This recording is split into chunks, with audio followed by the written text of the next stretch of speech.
Friends, welcome to IT Port.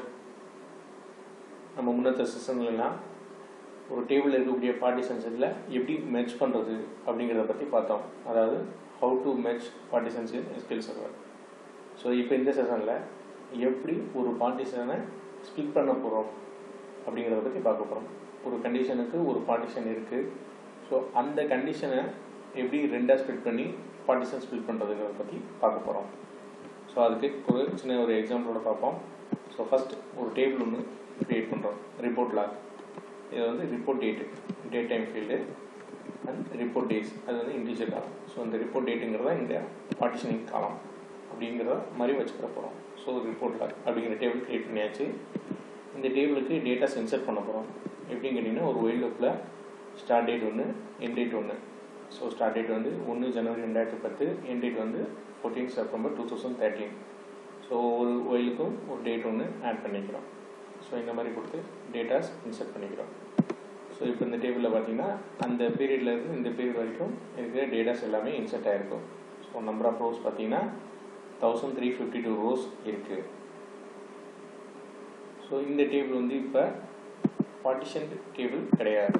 எப்படி check பண்ணிக்கலாம்னா, அந்த டேபிளோட ப்ராப்பர்ட்டிஸில் போய் storage, so table is partition false, so partition table கிடையாது. ஸோ டிஃபால்ட்டாகவே வந்து பிரைமரி ஃபைல் குரூப்பில் இருக்க பார்ட்டிஷனை எடுத்துக்கிறோம். ஸோ ஃபஸ்ட்டு வந்து இந்த டேபிளை பார்ட்டிஷன் டேபிளாக மாற்றுறோம். ஸோ அதுக்கு நம்ம ஃபைல் குரூப்ஸ் ஆட் பண்ணியிருக்கணும். ஸோ நான் இங்கே ஏற்கனவே ஒரு ஃபைல் குரூப் ஒன்று ஆட் பண்ணியிருக்கிறேன். RPTD 2010 இங்கே ஆட் ஃபைல் குரூப் கொடுத்துட்டு ஒரு RPTD 2010 ஒன்று ஆட் பண்ணிக்கிறோம். அந்த ஃபைல் குரூப்புக்கு ஒரு டேட்டா ஃபைல் ஒன்று ஆட் பண்ணியிருக்கோம்.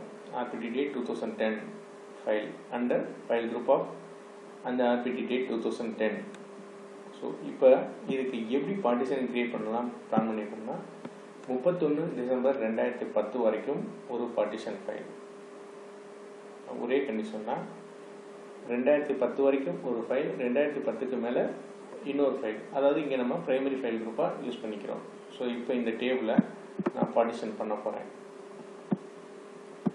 கிரியேட் பார்ட்டிஷன், இந்த விசார்ட்டில் ரிப்போர்ட் டேட்டுங்கிறது பார்ட்டிஷனிங் காலம் மென்ஷன் பண்ணுறோம். ஸோ இந்த பார்ட்டிஷன் ஃபங்க்ஷனுக்கு ஒரு நேம், இது எல்லாமே ஏன்னு சொல்லி நம்ம ப்ரீவியஸ் செஷன்லேயே பார்த்துட்டோம். RPTD scheme. ஸோ இங்கே லெஃப்ட் பவுண்டரி வேல்யூஸ் நம்ம மென்ஷன் பண்ணுறோம். ஸோ RPTD 2010ங்கிறது 31 டிசம்பர் 2010 வரைக்கும்.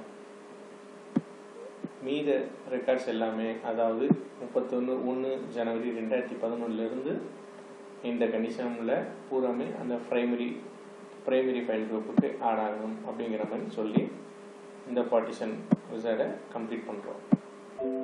ஸோ நமக்கு இந்த டேபிளுக்கு பார்ட்டிஷன் கிரியேட் ஆகிடுச்சு. இந்த ரெக்கார்ட்ஸ் ஃபெச் பண்ணி பார்க்குறோம், நோ சேஞ்சஸ், அதாவது 1352 ரோஸ் இருக்குது.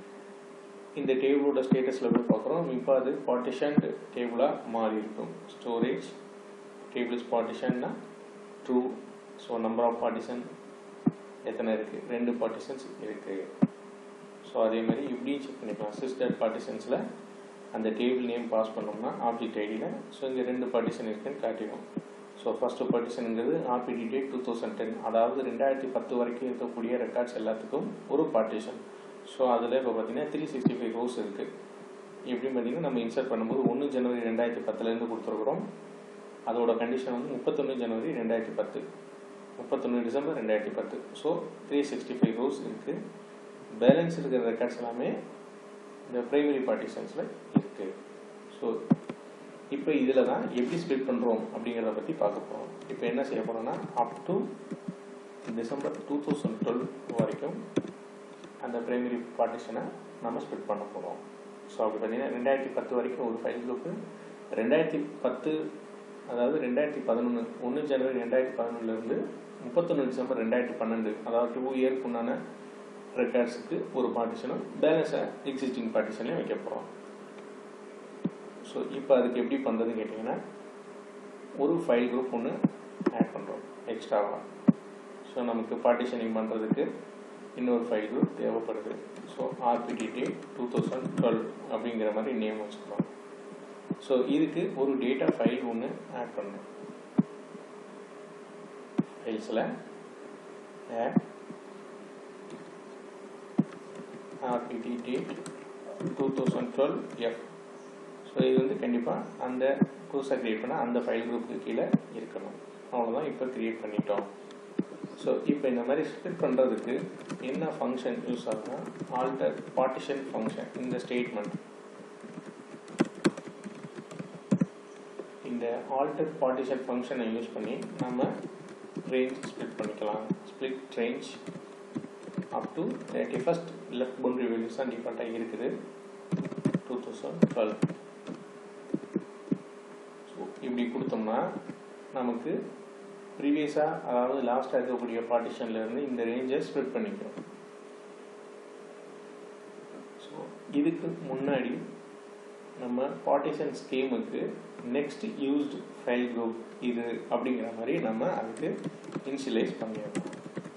ஆல்டர் பார்ட்டிஷன் ஸ்கீம், அந்த பார்ட்டிஷன் ஸ்கீமோட நேம். ஸோ இங்கே நெக்ஸ்ட் யூஸ்டு ஃபைல் குரூப் வந்து rpt date 2012 அப்படிங்கிறத நம்ம இங்கே மென்ஷன் பண்ணிடணும். ஏன்னா பார்ட்டிஷனிங்க்கு ஃபிசிக்கலாக இருக்கக்கூடிய ஃபைல் குரூப்புக்கும் லிங்கே வந்து இந்த பார்ட்டிஷன் ஸ்கீம். ஸோ இந்த பார்ட்டிஷன் ஸ்கீமில் இந்த நேமுக்கு நெக்ஸ்ட் யூஸ்டு ஃபைல் குரூப் இது அப்படிங்கிறது நமக்கு தெரியணும். ஏன் தெரியும்னா இப்போ அதை இனிஷியலைஸ் பண்ணாமல் நம்ம இந்த பார்ட்டிஷன் ஃபங்க்ஷன் அதாவது ஸ்ப்ளிட் ரேஞ்ச் எக்ஸிக்யூட் பண்ணால் இது நமக்கு மென்ஷன் பண்ணிடுவோம், வார்னிங் காட்டிடுவோம், partition scheme does not have any next used file group. So அதாவது அடுத்து யூஸ் பண்ணுறதுக்கு ஃபைல் குரூப் எதுவும் இல்லை அப்படிங்கிற மாதிரி காட்டிடும். ஸோ இங்கே இதை அசைன் பண்ணிட்டோம். இப்போ இதை நெக்ஸ்ட் யூஸ்டு ஃபைல் குரூப்பை இனிஷியலைஸ் பண்ணிவிட்டு திரும்ப இப்போ இதை எக்ஸிக்யூட் பண்ணால் நமக்கு எக்ஸிக்யூட் ஆகிடும். ஸோ இப்போ இந்த டேபிளோட ஸ்டேட்டஸில் பார்த்தோன்னா நம்பர் ஆஃப் பார்ட்டிஷன்ஸ் வந்து 3 அப்படிங்கிற மாதிரி இருக்கும். 3. ஸோ இப்போ சிஸ்டர் பார்ட்டிஷன்ஸில் போய் இந்த டேபிளுக்கு செக் பண்ணால் ஃபஸ்ட்டு வந்து rpt டேட் அதாவது 31 டிசம்பர் 2010 வரைக்கும் 365 rows. அடுத்து தேர்ட் வந்து பிரைமரி ஃபைல் குரூப், இதில் கொஞ்சம் ரெக்கார்ட்ஸ் இருக்குது. நாம் இப்போ புதுசாக க்ரியேட் பண்ணது பார்ட்டிஷன் நம்பர் 2. இது எப்படி கேட்டிங்கன்னா 731 rows இருக்குது. இதில் இருக்குன்னா 1 ஜனவரி 2011 31 டிசம்பர் 2012 வரைக்கும் 2 இயர்ஸ்க்கு உண்டான ரெக்கார்ட்ஸ் இருக்குது. அதான் இந்த 731. ஸோ பேலன்ஸ் இருக்கிறது இப்படி இருக்கும். ஸோ இப்போ பார்த்தீங்கன்னா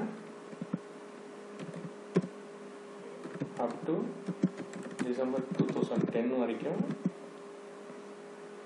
ஃபர்ஸ்ட் பார்ட்டிஷன் அண்ட்